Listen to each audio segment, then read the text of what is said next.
you love movies, stop watching trailers. Movie trailers are ruining every movie coming out nowadays. What's the point in going to see a movie if half of the twists and turns of the movie are in the trailer? There's a growing trend right now in Hollywood, and it's spoiling everything. Literally. We need to talk about movie trailers because somehow, in under 2 minutes, they managed to ruin the entire film. No, seriously, I sat down to watch the new movie Companion, and I was genuinely shocked by the plot twist. I then went online to try and find out what other people thought of the twist, and it was only then I discovered that for the majority of people, this twist wasn't surprising. It was literally shown in the trailer. I'm sorry? You see, this is exactly why I avoid movie trailers at all costs, because this isn't even an isolated case, it's becoming the norm. You have characters who are meant to show up as a shocking twist who weren't surprising at all because they were literally shown in the trailer. Think about Batman vs Superman, where they spoiled that Wonder Woman and Doomsday were gonna make an appearance, even though it's clearly meant to be a surprise when watching. Or in Terminator Genesis, the trailers revealed the surprise that John Connor had been turned into a Terminator, taking away that impact of the plot twist. As crazy as it sounds, these examples are real. These cheap attention-grabbing spoilers are just becoming more and more common. I mean, you will be shocked at some of the recent examples of this, because not only are the trailers overflowing with spoilers, they also just don't excite us like they used to. It's the same structure, the same loud music, the same boring formula time and time again, and I'm so over it. And that's really the question I want to unpack in this video. Why are movie trailers so bad now? So today, we're gonna go in deep, okay? We're not just complaining, we're investigating. We're looking at how trailers used to be made, how they evolved into what they are now, and why the industry seems so dead set on spoiling their own movies. So if you've ever watched a trailer and thought, I feel like I've just seen the whole movie, you're not crazy, you did, and this video is for you. Sit back and relax because this is about to be a crazy ride. To understand why trailers have become so frustrating, we need to go back to when they were an art form, not a checklist. Because there was a time when movie trailers didn't exist to tell you the entire story, they existed to tease it. That word, tease, used to mean something. When doing my research for this video, I discovered something that blew my mind, which was the reason why trailers are called trailers in the first place. This goes back all the way to 1913 and involves a Broadway show called The Pleasure Seekers. The creators behind the project wanted to come up with a new and creative way to promote the show, and that's when they came up with the brilliant idea to make a trailer. So they took some of their rehearsal footage, chopped it up, and had it play at the local movie theater. Now, the reason why it's called a trailer is because it was played after the movie was finished, hence why the name trailer, because it trails after the movie. You get it. The trailer was a huge success for the Broadway show, so it wasn't long until others decided to jump on this trend. In 1919, Herman Robbins created the National Screen Service, a trailer company that theaters and studios could outsource to basically do all the work for them, expanding the idea of what a trailer could do. Of course, it wasn't very long until Hollywood picked up this idea in the 1920s. Early trailers were very different to the format we know today, with loud narration and huge fonts. Think A Tale of Love, Betrayal, and Destiny, all very, very dramatic. At the time, these were all made by the same external company, so they all followed a very similar structure. But that all changed in the 1960s when filmmakers like Alfred Hitchcock and Stanley Kubrick decided to create their own trailers for their films. Trailers for Hitchcock films, especially Psycho, were mini movies in themselves designed to pull you in without giving much away. The original theatrical trailer for Psycho doesn't show any of the major plot points at all. Instead, it features Hitchcock himself walking through the set, hinting at the story's dangers, letting your mind do all the heavy lifting. It was eerie, suggestive, and unforgettable. Things get even more interesting in 1977 when college student Sam Raimi and childhood best friend Bruce Campbell began messing around with a Super 8 camera. They knew from the start that they wanted to be filmmakers, but sadly didn't have the budget to make a full-length feature film, so instead they came up with an idea. With just 1,000 $1,600 between them, they shot a short horror film called Within the Woods. Think of it like a prototype. It wasn't meant for the masses, it was meant to prove that they could make a real movie if they were given a chance. They ended up convincing a local Detroit theater owner to screen it before a showing of the Rocky Horror Picture Show, and it was then when something magical happened. The audience reaction for the short film was insane, and they wanted more. And that reaction was all Raimi and his team needed. They turned those cheers into meetings, and those meetings into money, which ended up being around $85,000 in funding raised by showing the short film to potential investors. It was enough money to film a full-length horror movie, which was originally called Book of the Dead, but then later changed to The Evil Dead. But even after production wrapped, there still wasn't any big studios waiting to take them on board. Sam Raimi literally took his film on the road, touring around the country and striking one-off deals with individual theater owners just to get it on the screens. No marketing machine, no Hollywood support, just passion and persistence. And the gamble worked, because when The Evil Dead was finally picked up and released into theaters, it came in second at the box office behind E.T., which, yes, was the movie of the year. And from there, it just exploded. It became a word-of-mouth hit, a cult classic, and eventually a franchise that would span sequels, remakes, TV shows, and comic books. Now here's where things get interesting, because after The Evil Dead success, two younger brothers from Minneapolis named Josh and Ethan Coen decided that they wanted to copy that model and make their own film. They hadn't made their first movie yet, but they wanted to make it look like they had.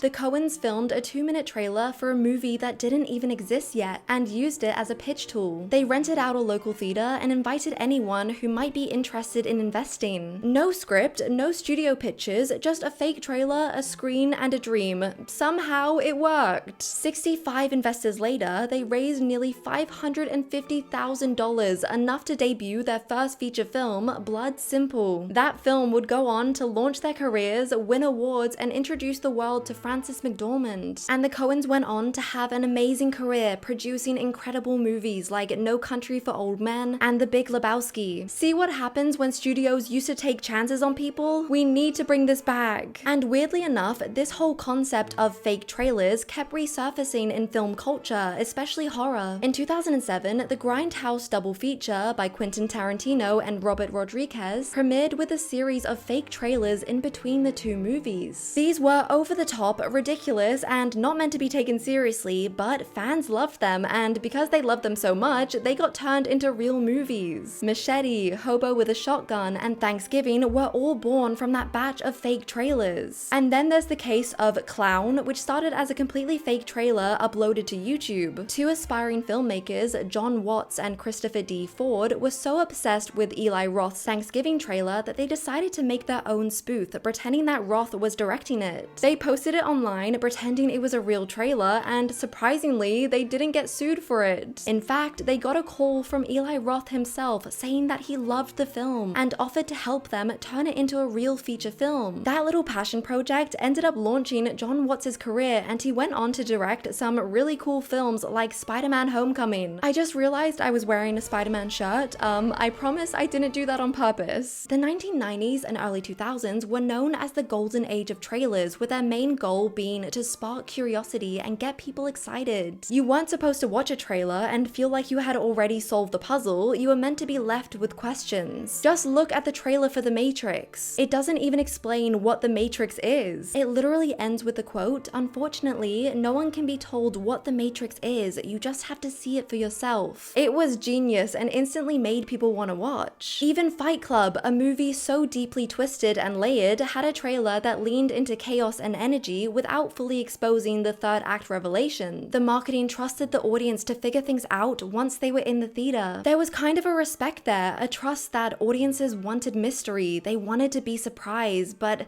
slowly things just started to change. It wasn't an overnight shift, but gradually throughout the 2000s and into the 2010s, trailers began to take on a very different tone. They became louder, more structured, more formulaic. You know the format by heart now, even if you haven't ever consciously thought about it. The fade in, an orchestral version of a well-known song, a dramatic beat drop, the quick cuts at the end. It's a template, one that you've seen 1,000 times, whether it's a drama, a superhero film, or an animation, they all follow the same structure. And at some point, they stopped teasing and they started explaining. That shift wasn't random, it was the result of changing industry priorities. As movie budgets exploded and marketing departments took over more of the promotional process, trailers became tools, not just for excitement, but insurance. As we all know, if a film isn't a box office hit in its opening weekend, it's practically dead in the water, and in that high-pressure environment, marketing departments are given a singular goal: get butts in seats fast. And the best way to do that is to let people know exactly what they're paying for before they buy a ticket.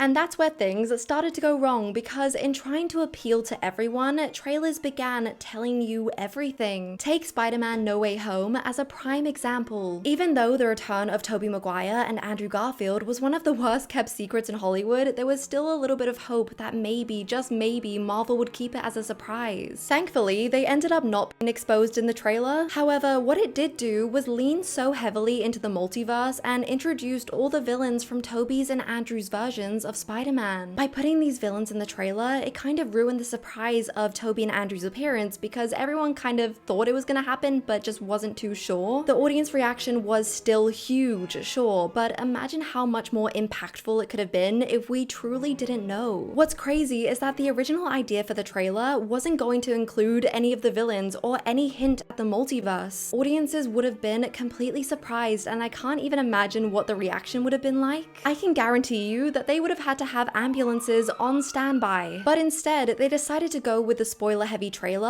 and it just sucks because it would have done well on its own. I mean, it's Spider-Man, for God's sakes. And this isn't even just happening at a blockbuster level, even smaller movies are falling into this trap. Does anyone remember the movie from 2020, The Invisible Man? The movie really isn't that good, but I will put a spoiler alert in case you did want to see it, but I promise you're not really missing out on much. Anyway, in the trailer, you're following a woman who seems to be haunted by this mysterious invisible figure, which is an entertaining and interesting concept on its own. But then she goes on to talk about how she thinks that her abusive husband isn't actually dead and it's him who's the one that's haunting her, which is like, okay, not really that much of a spoiler, I guess, but whatever. But then it goes to show her throwing this bucket of paint onto this invisible whatever it is, and it shows to be a man. I literally can't even wrap my head around this, because that is the entire plot of the movie. You don't even have to watch the movie, you can literally see what happened. Imagine watching this movie completely blind, not knowing if it was psychological or supernatural, but then instead they just say, hey, it's just a guy in a suit. It's just crazy, because why rob your own movie of that suspense? It doesn't make any sense. The reason why they do this is because someone in the marketing department thinks that audiences are dumb and we won't go to see a movie if we don't know what's happening, which isn't that the entire point of watching a movie? It's the same reason the movie Logan, an emotional character-driven drama disguised as a superhero film, had a trailer that showed nearly every major plot point and even teased the final fight. They felt like they needed to promise action and that the story wouldn't stand on its own. The problem is that trailer testing has become a massive part of modern film marketing. They run versions of trailers in test groups to see which ones convert best, which essentially means which ones get people to buy tickets, click links, or share on social media. If the trailer without the spoiler gets average results, but the trailer with the spoiler gets a spike in engagement, guess which one gets released? Because if the data says that audiences respond to a certain shot, or that fans want to see a certain character, that's what gets pushed to the front, whether or not that ruins the story. Don't get me wrong, spoilers in trailers are far from a new concept. I mean, one of the biggest examples is the 2000 movie Castaway, where the trailer spoils that Tom Hanks's character is rescued, a moment that comes at the end of the film. So the entire survival journey, which should be full of uncertainty and isolation, is robbed of tension because we already know the outcome. And yes, that trailer was released decades ago, but it helps set the stage for the modern epidemic of over-explaining. Another recent example that I haven't seen many people talk about is the 2024 movie Speak No Evil. What many people don't know is that this movie is actually the American adaptation of the original 2022 Danish movie with the same name. Hollywood decided to take that story and make it their own, but in doing so, they put the film's biggest plot twist in the trailer. I'm gonna give you guys another spoiler alert, because if you haven't seen this movie, I actually quite enjoyed it, so go watch it? Okay, so essentially, the movie is about a main family who meets this other family on vacation and invites them to stay at their home. This is when weird things start to happen. In the original Speak No Evil, Patrick and Karen have a son who was born with a rare condition, congenital aglossia, meaning he was born without a tongue. Well, this isn't quite true because the couple are actually serial killers and they abduct children after killing their parents and they cut out their tongues so that they can't tell anyone. So with that information of the main plot twist, let's go to the American trailer, which at the end shows a shot of a young boy gesturing the motion of cutting with scissors with his mouth open, which completely spoils the reveal for anyone who hasn't seen the original. It's a baffling decision which has been criticized by horror fans everywhere. What's frustrating is that as much as I try to avoid trailers, it's kind of unavoidable when I'm always at my local movie theater, and when I saw this, I was so upset because this wasn't just a little playful tease, it was a full-on spoiler of the whole movie. And it doesn't just stop with action and horror movies, comedies have especially fallen into this trend. Studios want you to laugh in the trailer, so they put all their best jokes in it, sometimes even alternate takes of scenes that don't even make the final cut. So when you finally watch the movie, you're either re-watching jokes you've already heard, or worse, waiting for jokes that never show up. And yet, here's the kicker, because trailers didn't always work like this, and they still don't have to. In fact, studios that have taken risks and not spoiled the movie, it often pays off more. Take the movie Parasite, one of the most critically acclaimed films of the last decade. Its trailer was cryptic, stylish, and offered almost no plot details. It leaned into the mood and hinted at tension, which ended up working so well. It built loads of buzz precisely because no one knew what the movie was about, which made the eventual twist hit 10 times harder. So the question is, why don't more movies follow that route instead of just spoiling the whole plot? Why would a studio, a company with millions of dollars on the line, choose to reveal major twists, surprise cameos, or climactic moments in their own trailers? It seems counterintuitive, right? The surprise is what makes a scene memorable, the build-up is what makes a twist powerful, so what's going on behind the scenes? The answer isn't just one thing. It's a tangled mix of industry anxiety, digital algorithms, marketing culture, and a growing disconnect between art and business. And it all starts with the fact that movies are more expensive than ever. Let's take a look at the business side of things first, because Hollywood studios are scared, and because of that, they're taking fewer risks. Marketing teams are under enormous pressure to perform, especially when a film is in a sequel, reboot, or based on an existing IP. In an era of streaming wars and billion-dollar franchises, anything original feels like a gamble. And when something feels risky, the instinct is to over-explain, to reassure audiences, and lay it all out on the table, saying, "Don't worry guys, you'll like this, we promise." But that desperation comes out through the trailers and is a big reason why a lot of people, including myself, have stopped watching them. Another huge part of the problem is the influence of digital platforms. YouTube, Instagram, and TikTok are now the main home of trailer culture, instead of the movie theater where it used to be. And while that sounds like a good thing, it also means that trailers are being cut for the feed. You need to hook people in the first 5 seconds, you need a moment that can go viral, and that pressure leads to bolder, flashier reveals, not necessarily smarter ones. For audiences, this change in trailers actually ruins our viewing experience because it makes us stop being curious. When everything gets completely laid out for us within a 2-minute clip, we assume that there's no mystery left, which leads us to watching fewer films and walking into them feeling like we know how it's gonna end. And it's not just about the plot spoilers, but it's also about the emotional spoilers. When you know a character survives, when you've already seen the punchline, when you can spot the final moment from the trailer. You can't feel suspense if your brain is already 3 scenes ahead. So to answer the question of why are trailers so bad now, it's because they're not made by the artists anymore. They're made by marketers who are told to prioritize certainty over curiosity. The best trailers used to be slow burns. Think of the original 1979 trailer for Alien. Almost no dialogue, a dark pulsing heartbeat, shots of unfamiliar corridors, flashing lights, terrified faces, and then, just at the end, the eerie tagline, "In space, no one can hear you scream." No creatures, no spoilers, just pure mood. That trailer didn't even show us what the alien looked like, it didn't even explain the plot, but it stuck with you.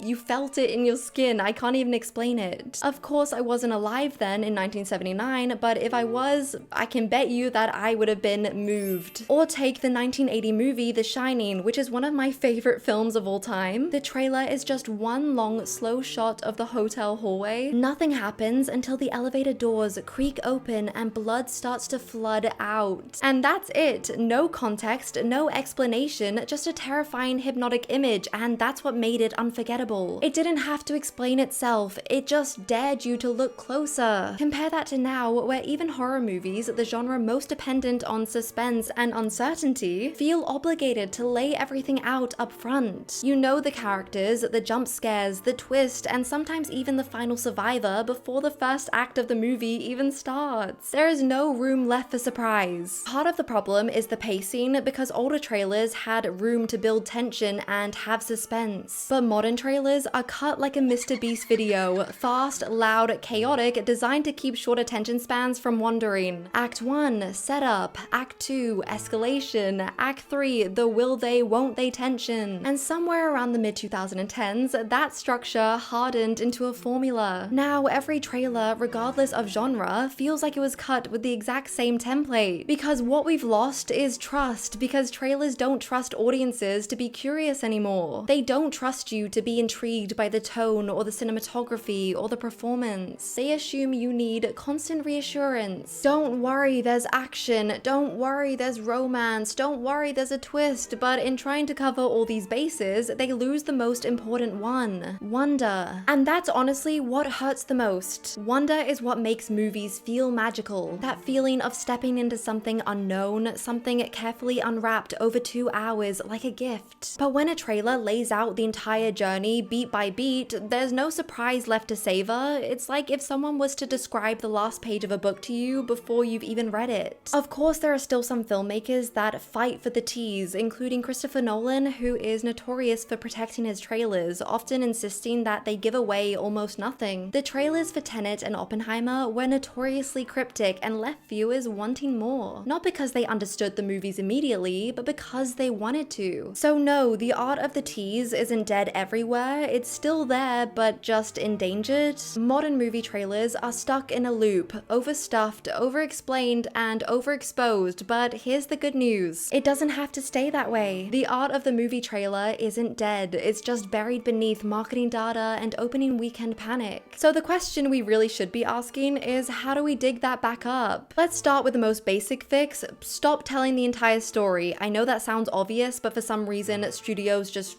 don't seem to know how to do that. They give away the major plot twist, they show the final battle, they hint at the fate of the characters because they believe that audiences need full context to buy a ticket. But what they don't realize is that curiosity sells too. A trailer doesn't have to give us the full narrative, it just has to give us a reason to care. Think about the movie Gone Girl from 2014. That trailer walks on a thin line. It gives you the premise, a missing wife, a suspicious husband, but it never dips into what's actually going on. You're left with questions, not answers, and that curiosity is what drove people to theaters. So the number one fix should be that trailers need to be edited like invitations and not recaps. The goal should be to spark interest, not explain everything. If a twist is crucial to the experience of the movie, don't give it away just to score a few extra clicks. Trust the audience, let them want to find out. The issue is, a lot of the spoiler-heavy editing happens because these trailers aren't made by the filmmakers, they're made by marketers. These third-party trailer companies get the raw footage, they get some notes from the studios, and then they get a directive, which is usually make it exciting. And because those teams often don't know which scenes are spoilers and which are surprises, they end up cutting together what they think will sell, even if it ruins key moments. But I do understand that times have changed and we have evolved into a very fast-paced society, so maybe the solution is not just making one trailer, maybe it's making multiple trailers that are tailored to different audiences. Imagine one short teaser that's pure vibe and tone, one longer, more traditional trailer for the people who want plot, and one final trailer that does show more but is clearly labeled as spoiler heavy. Let people choose how much they want to know. But it's not just studios, okay? Audiences play a role here too. Somewhere along the line, we became obsessed with consuming media before we consume the actual media. We want breakdowns of every trailer frame. We want things you missed twist videos. And I get that it's fun and it makes us want to be involved, but it also cheapens the experience of watching a story unfold. But don't get me wrong, I completely understand watching those types of videos after you watch the film, or maybe if you're not interested in watching the film but you want to watch a breakdown of it,